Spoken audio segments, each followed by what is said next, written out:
Bienvenidas y bienvenidos a un nuevo capítulo de Bitácora Pampeana. Y estamos muy contentos de encontrarnos nuevamente en la pantalla de la televisión pública pampeana junto a ustedes.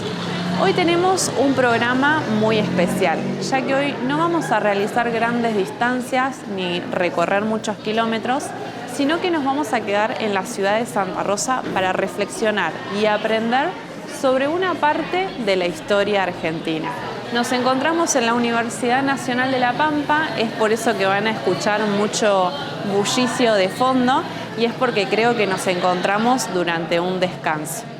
Como ya saben, el turismo es una actividad social y el profesional de turismo tiene una función social dentro de su comunidad. El profesional de turismo muchas veces ayuda a construir o reconstruir la historia de las comunidades. Muchas veces esa historia está atravesada por hechos traumáticos o tristes para la población, como lo es la última dictadura cívico-militar que ocurrió en Argentina, que se dio entre 1976 y 1983. En el capítulo de hoy vamos a poder recorrer esa historia y reflexionar junto a dos invitados sobre qué es y qué implicó la última dictadura militar en el territorio pampeano. Como siempre digo, buscate algo rico para comer, prepárate el mate, que hoy les prometemos que el capítulo va a ser muy interesante y además muy reflexivo. Que lo disfruten. La actividad turística es una actividad social y una de las funciones que puede tener un profesional de turismo en la sociedad es ayudar a recordar y a acompañar a las comunidades en la reconstrucción o construcción de su propio relato. Muchas veces esos relatos que los profesionales de turismo ayudan a reconstruir son hechos históricos traumáticos para la sociedad, pero que forman parte de la memoria colectiva. Como profesionales ayudamos a recordar y a reflexionar, intentando transformar ese dolor en identidad, nombrar aquello que durante mucho tiempo fue silencio y acompañar a la sociedad en ese proceso, porque recordar también es reconstruir. En la esquina de Avenida Belgrano Sur y Avenida Ilía se encuentra el sitio de memoria del ex Centro Clandestino de Detención Comisaría Seccional Primera, también conocido como Parque de la Memoria Santa Rosa. ¿Qué son los sitios de memoria? Son espacios donde funcionaron centros clandestinos de detención y tortura o lugares donde ocurrieron hechos importantes vinculados al último golpe de Estado que ocurrió en Argentina, entre 1976 y 1983. Estos sitios constituyen pruebas judiciales en los juicios de lesa humanidad y además forman parte de nuestro patrimonio. Asimismo, constituyen materialidades para la memoria y para la historia. Los sitios de memoria pueden estar refuncionalizados o no. Esto quiere decir que pueden seguir funcionando como dependencias de las Fuerzas Armadas o las Fuerzas de Seguridad y también ser considerados sitios de memoria, siempre y cuando cumplan con las características que establece la Ley 26.691, que busca preservar, resguardar y difundir el terrorismo de Estado que ocurrió, como ya dijimos, entre el 76 y el 83. En este caso, este sitio de memoria se encuentra al lado de lo que fue el centro clandestino de detención más grande que funcionó en La Pampa, también conocida como Subzona 14. Estoy hablando de la Comisaría Primera.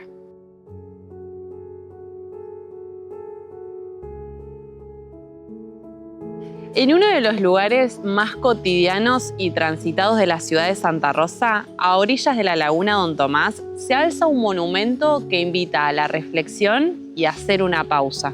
Este monumento que se encuentra a mis espaldas, también considerado patrimonio, más adelante te cuento por qué, fue diseñado y construido por Raúl Fernández Olivi y Miguel García, e intervenido a lo largo de los años por diferentes artistas, como por ejemplo Juan Manuel Jiménez. Este monumento recuerda a las víctimas del terrorismo de Estado hombres y mujeres que fueron perseguidos, secuestrados y desaparecidos por el gobierno de facto.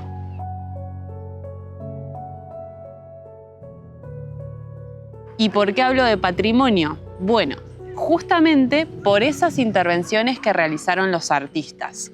Este monumento no es igual a cuando se inauguró, se transformó, fue mutando. Y la mutación que se dio va de la mano con las intervenciones que realizaron diferentes artistas para poder abordar y sanar la historia reciente. Porque el patrimonio es justamente eso, monumentos atractivos y espacios que generan en la sociedad un involucramiento y un debate. Y en este caso, el involucramiento se puede ver claramente con las diferentes intervenciones que ha tenido este monumento a lo largo de los años.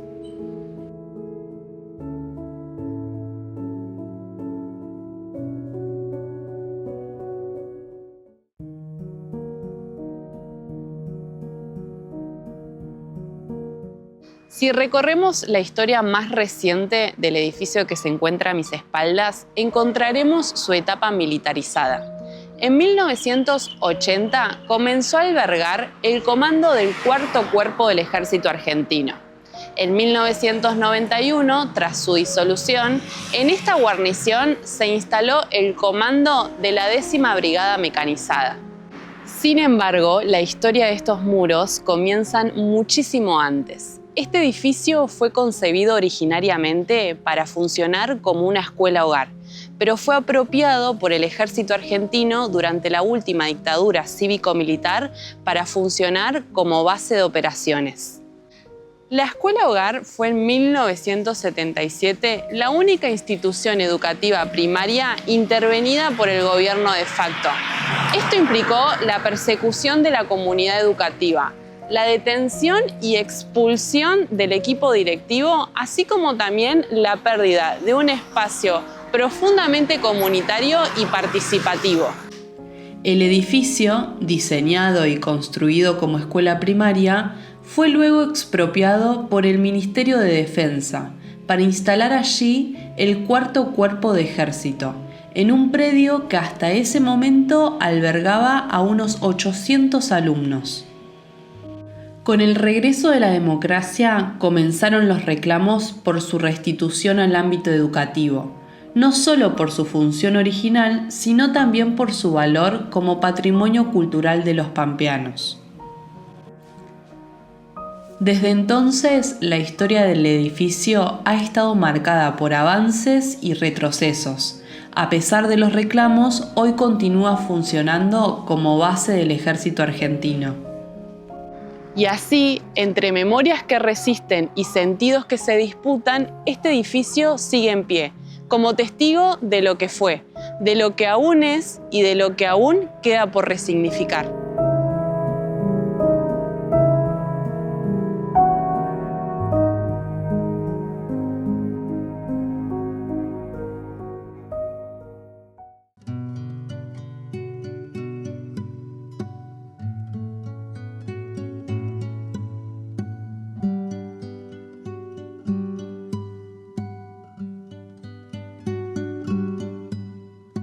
Cuando hablamos de sitios de la memoria, nos referimos a lugares donde hubo violaciones a los derechos humanos.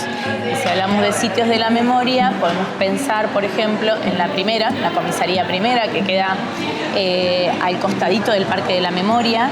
Allí se cometieron la mayor cantidad de las violaciones a los derechos humanos que ocurrieron acá en nuestra provincia. Tenemos también el comando radioeléctrico en la calle Raúl B. Díaz. La comisaría de Jacinto Arauz, tenemos la comisaría de Catriló. Esos son lugares, insisto, donde se cometieron torturas y apremios ilegales y todos los delitos que se cometieron durante la dictadura. Bien.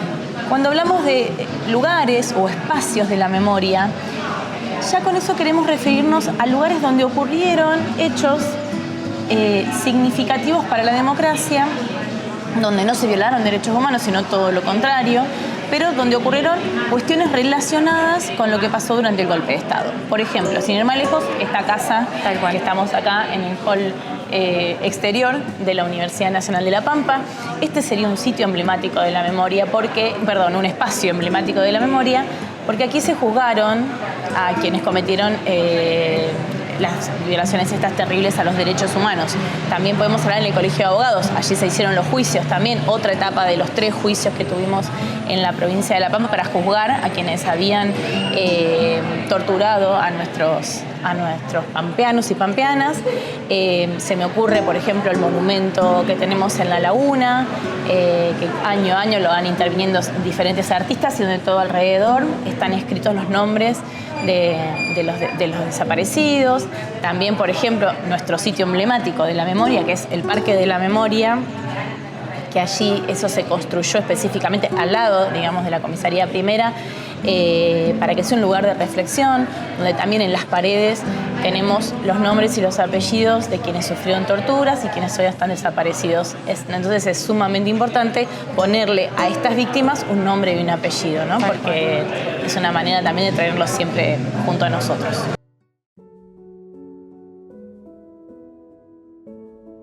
Nos costó mucho tiempo a los pampeanos y a las pampeanas reconocer que en esta provincia habían ocurrido violaciones a los derechos humanos, que habían ocurrido estas atrocidades, no con la gravedad tal vez que ocurrieron en la ESMA o en La Perla, estos lugares que vos nombrás, ni con la masividad.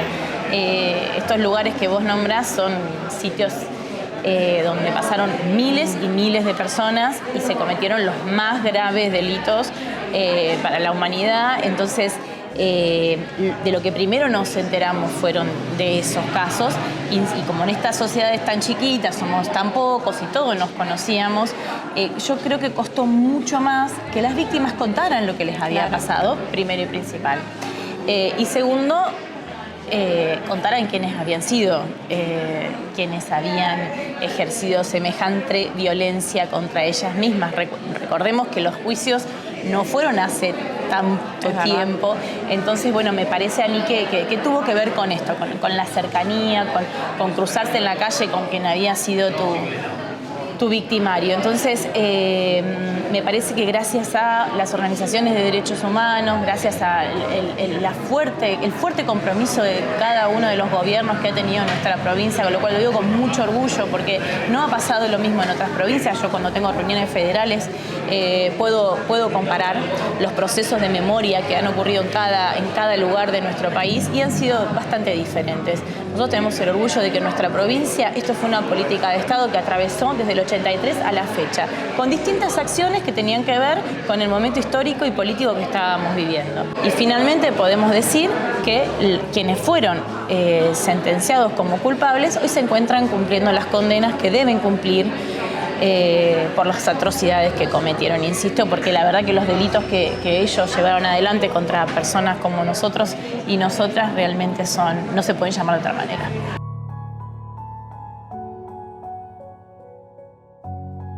Me parece que hoy más que nunca los más jóvenes se tienen que animar a preguntar qué fue lo que pasó, hablarlo en casa, hablarlo en el club, hablarlo en el colegio, buscarlo en internet, pero siempre chequeando la fuente, como ¿no? Siempre decimos cuando vamos a los colegios a conversar, fundamental chequear siempre de quién es la fuente, contrastarlo con otras informaciones y saber qué fue lo que ocurrió en nuestro país para que nunca más volvamos a tener que atravesar por esto. Y por eso es tan importante el rol de los distintos actores sociales, tanto de las organizaciones que luchan por los derechos humanos, como del Estado, como del arte, el arte en todas sus manifestaciones. Así que para poder hablar este tema una y mil veces, para que nadie se quede sin saber qué fue lo que realmente pasó. Si andás por la laguna o incluso recorriendo la ciudad, podés encontrarte con estos mapas que incluyen un código QR. Al escanearlo, te redirige a una página web donde se señalan distintos sitios de la memoria, huellas, marcas y referencias que forman parte del entramado urbano.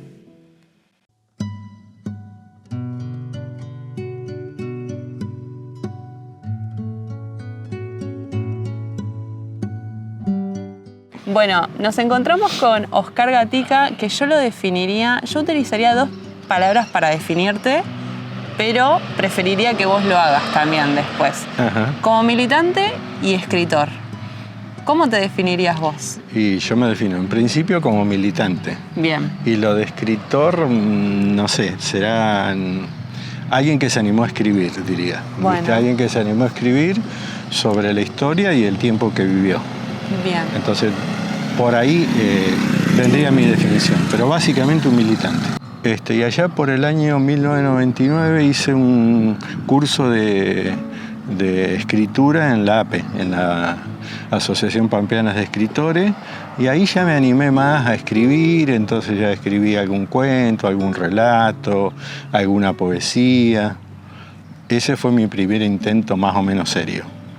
Y después en el 2005 creo que fue, si la memoria no me traiciona, bueno, me decidí a escribir un libro que tenía que ver con la historia de una compañera desaparecida, que era Lucía Tartaglia, y eso fue en el seno de la Comisión de Derechos Humanos del Consejo Liberante de Santa Rosa. Ahí me animé, digamos, y escribí el libro sobre Lucía. A la vez, paralelamente al libro de Lucía, yo estaba investigando sobre el periodo 73-76, que fue cuando yo inicié mi militancia, un segundo libro que se llamó Tiempos de Liberación. Bien. Así que bueno, ahí es donde me animé ya. Y el último, que es el que presenté a fines de 2024, que es Tiempos de Dictadura en La Pampa, que es el último libro que escribí, que habla sobre justamente la dictadura en nuestra provincia. ¿Cómo era la vida acá en La Pampa en esa época? La década del 70, tu etapa de militante. Principios del 76, todavía no está marzo, que es el quiebre, digamos, el golpe cívico-militar del 24 de marzo. Yo en esa época trabajaba en la Cámara de Diputados de La Pampa, trabajaba como administrativo en personal de la Cámara de Diputados. Viene el golpe el 24 de marzo, como todos sabemos, cuando viene un golpe militar, lo primero que sí o sí se cierra es la Cámara de Diputados, ¿no? Claro. Entonces a los que éramos empleados de la Cámara de Diputados nos entran a dar distintos destinos, ¿no? Uno para un lado, otro para otro, otro para otro. Yo me mandan a turismo de La Pampa, que era dirección de turismo, en el mismo lugar donde está ahora. Eso fue a fines de marzo y a partir del 1 de agosto me aplicaron la llamada ley de prescindibilidad, que te dejaban cesante y durante 5 años uno no podía acceder a ningún trabajo del Estado Nacional, provincial ni municipal. Bueno, ahí ya vino el golpe, estaba prohibida la actividad política, gremial, estudiantil. Yo en esa época, ya para el 76, yo era delegado gremial, digamos, era delegado de mis compañeros de la Cámara de Diputados ante ATE. Era militante de la JP, militaba en Villa Parque de aquella época, estaba de calle Unanue hacia el sur, digamos, que era un barrio alejado de la ciudad de Santa Rosa. Y también estudiaba en el colegio nocturno, porque a la mañana trabajaba, a la tarde militaba y a la noche estudiaba. Así que iba al colegio nocturno allá a Guiñazú, sobre calle Uruguay. Esa era mi vida hasta el golpe. Y después del golpe, bueno, estaba prohibido realizar cualquier tipo de estas actividades y bueno, fue una vida centrada, digamos, en lo laboral, en lo familiar, en lo amical, digamos, y bueno, no se podían hacer muchas cosas, digamos, y bueno, uno estaba encerrado en círculos muy íntimos de compañeros, de amigos, y bueno, y era uno vivir en una ciudad totalmente ajena, digamos, a lo que uno podía hacer, ¿no? Quiero mostrarte algo. A ver. Muchas veces se define la dictadura como una dictadura cívico-militar y también podemos decir eclesiástica, empresarial y un montón de cosas más. Pero quiero detenerme en los dos primeros. Hay una foto que es de Buenos Aires, va a estar apareciendo en pantalla ahora y es una esquina en donde está militarizada y una persona haciendo su vida cotidiana. Yo cuando vi esta foto pensé en la tapa de tu libro y dije, es la misma foto que eligió Oscar, pero la de Oscar es, Santa en vez de Rosa, Buenos Aires, La Pampa. Santa El Rosa. Correo, que es un lugar emblemático de todos los santarroseños y todos los pampeanos, creo que lo conocemos. O la mayoría de los pampeanos, digo, ¿no? Eduardo Pérez era un fotógrafo del diario La Capital. En ese momento todavía existía el diario La Capital. Y ese día, esto me entero yo después, ¿no? ese día él salió a captar las imágenes de la ciudad, el día del golpe, ¿no? Porque bueno, ahí está justamente el soldado custodiando supuestamente el edificio Correo y dos vecinas haciendo muy coquetas compras. Haciendo las compras, ¿no? Muy de la época, muy típicas, vestidas con Sí. sacones largos, ahí, bueno. A mí de ambas imágenes como que me sorprende como en la cotidianidad, ¿no? Como que Claro, la rutina la seguía vida continúa. continuando mientras Sí. sucedían estas cosas donde veías esquinas intervenidas con policías y me imagino, y ahí es cuando pienso y digo, bueno, evidentemente hubo un acompañamiento cívico para que esto ocurriera, ¿no? Yo siempre digo, el golpe era inevitable. Se hiciera lo que se hiciera, no se hiciera lo que no se hiciera, Argentina estaba destinada a tener una dictadura militar. Ya había una Porque había un planificación. plan a nivel continental de dominación sobre nuestros países por parte de Estados Unidos, ¿no? De hecho, vos lo mencionás al principio del libro, mencionás los casos de unas direcciones en donde hubieron bombas acá, en la Exactamente. ciudad. ¿Que esto ocurrió en el 74, Oscar, o en el 75 y 76. La bomba al diario La Arena fue los primeros días de agosto del año 75, que fue una bomba de alto poder destructivo que destruyó todo el frente del diario La Arena, que en esa época estaba en la calle 25 de Mayo, entre Irigoyen y San Martín. Y fue los primeros, creo que fue el 5 de agosto del 75. Después, a fines de noviembre de ese año, ponen una bomba incendiaria en la casa de Cristina Ercole y Ana Gisper. Y una semana antes del golpe de Estado, el 17 de marzo del 76, nos ponen una bomba ATE. Digo, nos ponen una bomba ATE porque hace un rato te comentaba, yo era delegado gremial y justamente en ese momento estábamos en un plan de lucha contra el plan económico de Mondeli, que era el ministro de Economía de Isabel Martínez de Perón. Y bueno, y había mucha inflación, bueno, y los salarios no alcanzaban para nada y bueno, había, digamos, toda una lucha por el salario en esos momentos y nos pusieron una bomba que también destruyó todo el frente del gremio. Después fueron los bomberos, hicieron la investigación y habían destruido vidrios de 50 a 60 metros a la redonda. Entonces la pregunta es, ¿no? Muy simple. ¿Quién puso esas bombas en Santa Rosa, en pleno centro de la ciudad de Santa Rosa, cuando ya existía el estado de sitio, cuando cuando ponen la bomba incendiaria y ponen la bomba en ATE, ya estaba la subzona 1.4 en funcionamiento, porque había empezado en noviembre del 75 la subzona, y antes estaba el estado de sitio, y nunca esos hechos se esclarecieron. Después hubo 7 años de dictadura, y nunca en esos 7 años los que venían a supuestamente decir a terminar con el terrorismo, terminar con la violencia, nunca se preocuparon en decirnos a los pampeanos quiénes habían puesto esas bombas en esos lugares, quiénes eran los verdaderos terroristas que hicieron esos actos terroristas y que de esa forma allanaron el camino al golpe militar, porque la gente, obviamente, nadie quiere que en una ciudad nos pongan una bomba. Tal cual. Naturalmente uno repudia esos hechos, ¿no? Entonces, bueno, esto creo que yo no tengo ninguna duda que eran los mismos grupos, digamos, que después fueron los grupos de tarea de la dictadura los que pusieron estos explosivos.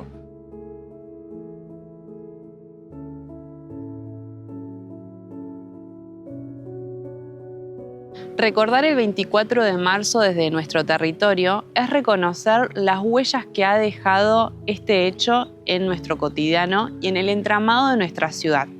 Esperamos que esta media hora haya servido como reflexión y como puente entre generaciones para construir y abordar la historia reciente de nuestro país. Gracias por acompañarnos otra semana más en un capítulo de Bitácora Pampeana y nos vemos la próxima semana. ¿Por dónde? Por la pantalla de la televisión pública pampeana. Un lugar donde mirarnos. ¡Chao!